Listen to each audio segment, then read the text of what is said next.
Hey guys, it's Penelope in London, and today I'm going to read a small section on anxiety from this book. It's The Key to Self-Liberation, and it's by a lady called Christiane Beerlandt, and it's a beautiful book, and I'm going to put the details of this book below the video so that you're able to check it out and purchase it yourself.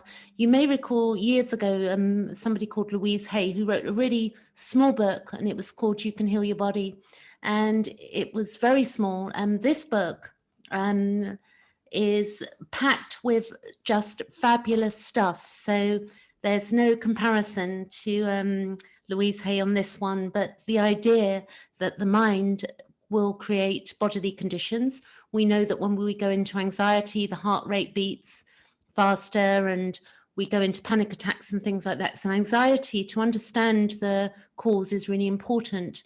I'm going to refer to this before I start reading from the book, but I will tell you the book that I've got the original copy here, and I can tell you that it's a heavy book in the sense that it's jam-packed with pages, and this book, the link I'm going to show you is the updated version, the revised version, but the book that I have has 720 pages in, literally. It's huge, and it's a book that you will keep for your, for life. It's got so many ideas in here on bodily conditions and on anxiety I will read, but it's also got apathy and listlessness, and it's also got fear of different fears, congestion, it's got chills, colds, fevers, the flu. It just goes on and on. That just beautifully written, beautifully put out. It's got the menopause for ladies, different aspects of that. It's got here on obsession, obsessive compulsive acts, neurosis. And it's been a book that I'll probably keep for the rest of my life and get the latest version as well. So if we look at trauma responses, we've got the fight response, which is, and we have all of these. So when you're looking at this, this is not that we just have one. There's healthy fight, flight, freeze, fawn. And then we have a response of fight, flight, freeze, fawn. And some people, everybody's different. So we experience life in different ways emotionally. Through disassociation, which many people do, can lead to eventually to anxiety as well. We disassociate and then we get anxious, and then memories start coming up. So when we look, we've got the fight, which is we can have an anger outburst. We can appear controlling. We can appear that we're bullying or narcissistic as well. So don't take that word as being something bad. There's healthy narcissism. Narcissism when we're, for instance, some people may display narcissism when they're really unwell. It doesn't mean they are a narcissist. So the word narcissism has been overused and misunderstood. True narcissism, there's a guy on YouTube called Sam Vaknin, Vakin, I believe. Sam, he is a scholar in this subject. So if you're going to look up on narcissism, that's somebody that you're better off listening to, in my opinion. Explosive behavior is something that comes out of the fight response. So if you're in a dangerous situation, in order to protect yourself, you might go into the fight response. The flight response is where we can be a workaholic, an overthinker.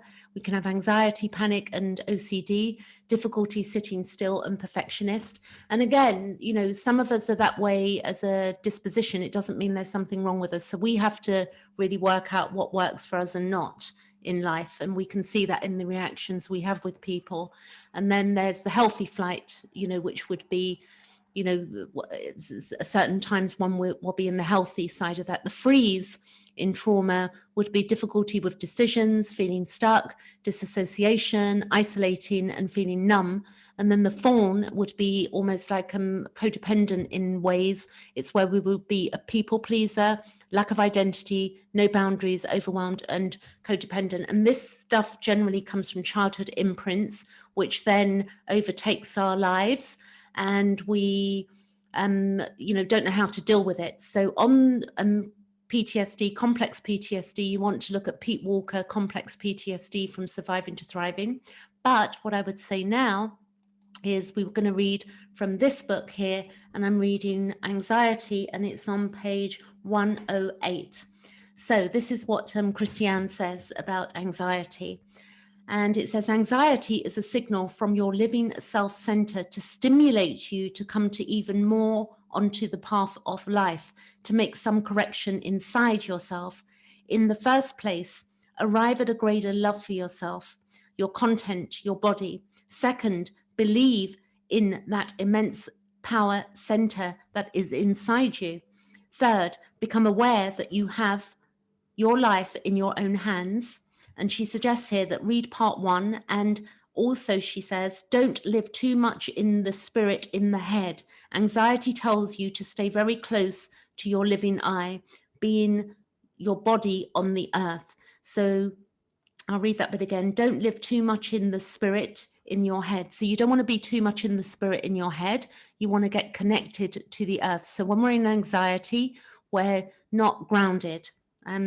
She goes on to say that you deny your personal mastery, the power you have over your life, and hope there exists something higher, something mightier outside yourself, even if it is but a rescuing angel that might offer you eternal safety and protection. You look for or place authority and security outside yourself.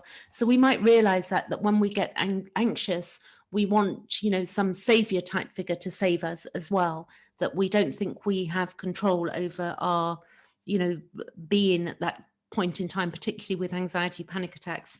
She goes on to say, of course, you cannot feel safe this way, and you have anxieties. You are not aware of the central power source inside yourself. You're always trustworthy and always present in an essence which can only grow and cannot be destroyed, not even after physical death. The fundamental question, I am, so I also not be. I am, so can I also not be. Those who only partly use their brains and who try to give an answer to this question in a merely narrow, rational way will not get very far.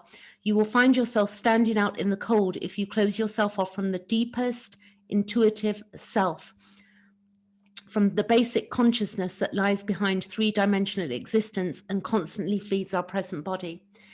In the case of an airplane going up into the fog and the pilot no longer remembers his point of takeoff or his final destination, it is evident that he will be anxious. The mist can be lifted by tuning into your deepest inner self and trying to see how your life develops as a consequence of your deepest convictions and expectations of life. Do you consider yourself worthless? If so, you will attract circumstances that will confirm this. Do you find life beautiful? And do you think you have the possibility of directing life in a direction that for you is joyful? The consequences of this conviction will not remain at a distance. Or do you view life as a stupid accidental happening? Do you not believe in the devil, but probably do believe in destiny or in a God of heaven who will arrange everything for you?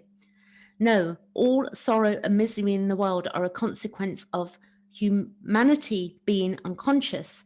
Man is not aware that he himself does not allow the world to evolve into paradise. And this is really interesting. When we think of everything that goes on, people's unconsciousness carrying out unconscious acts means that things don't improve.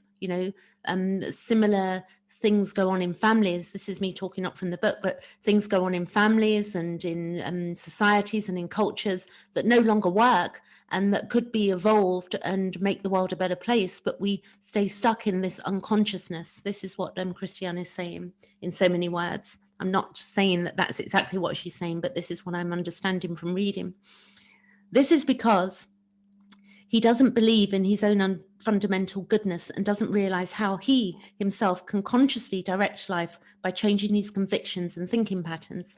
So we do need to change our thinking and our convictions and thinking patterns. But it's also, I would add, that when we have this from childhood, we need to look at our early imprints so that we can evolve them. We're not going to do it by magic, and it's not all or nothing. And we're not looking for a savior, but what we are looking to do is to understand, and also very much the work of Carl Jung, which suggested to look at the shadow and our own neuroses as well. Christiane goes on to say, does he believe in a new earth of peace and happiness? If so, then it will be there, at least if he lives lovingly according to goodness. Do you believe you will see Satan after death? So this is a question she's asking, yeah? Then you will see him. Man is able to create the objects of his anxiety. You can be blindly seeking outside yourself for some hold, afraid that at any moment death may come upon you. You feel full of sadness and tied down to the earthly, almost senseless existence. So a lot of anxiety is, this senselessness. And I believe that right now, with COVID and everything that's gone on, a lot of people are experiencing this, absolute terror and fear and anxiety. So what Christiane does in her this book, is that she also gives a remedy to this problem that we have, anxiety. So this would be her remedy that she suggests in our way of thinking. So she says, become aware of your possibilities, of the power of your creative consciousness. Have faith in yourself. Don't let yourself be lived. Direct your expectations towards something beautiful and good, and then let go of your wishes. Don't reach for them. What is good for you will be there at the right moment. Via love for yourself, you will make contact with your deep, eternal essence or soul. You are a life magician who determines his own life when he but believes in his power of creation. No veneration and respect for your divine being, except in thankfulness life itself. No one dies and no one gets hurt if he has not first pushed himself in that direction. Your convictions, your thoughts, and your longings determine your life, your future.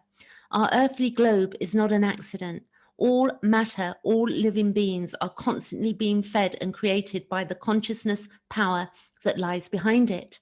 Why anxiously call up negative happenings when with responsibility, action, and love, you are able to consciously push your life and that of mankind in a beautiful direction? So, we can sort of guide ourselves into a beautiful direction, and it takes time, it takes work. I mean, I know myself, for my own anxiety, I went through very badly for a couple of years due to complex PTSD issues. I had to work it through bit by bit. It doesn't happen just with one hit wonder, but we have to begin somewhere, and we can begin with psychoeducation and also meeting with people that understand the bigger picture and also that allow us to, emote and have our emotions and don't just shut us down and shut us off. And then we can begin to love ourselves through inner child work. I do a weekly meeting for ladies on meetup.com. So you can check that out. I'll put the link below as well. I don't know of a meeting of that nature for men, but I'm sure on Meetup there would be meetings of that nature as well to do the inner child work. So it can sound a bit of a cliche, to saying do the inner child work, but it's very powerful work, because when we begin to nurture and reparent ourselves, then we begin to evolve and we begin to lose some of the anxiety, because we become, the good enough parent for our inner child, and then we start taking care of ourselves better. I'm going to leave it for there today. If you want to subscribe, please do. I'm making videos at regular intervals, and if you've got any comments on what I've read, then please comment as well. Thanks for listening. Catch you later.